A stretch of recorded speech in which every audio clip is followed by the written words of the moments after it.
А з кепкі апошніх дахаў і ты з малюнкамі на грудзях. Кожны раз, ідучы ў сны, лічым да 3 і на ўзлёт мае гарады звонку зачыняюцца ад мінакоў, але праз іх сцены тонкія. Можна пачуць жыхароў, сакрэты, куплеты, палёты паэтаў.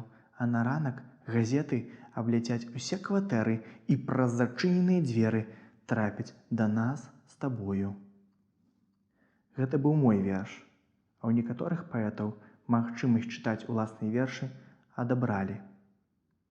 Цяпер у памяці гэтых паэтаў іх вершы чытаюць сучасныя музыкі.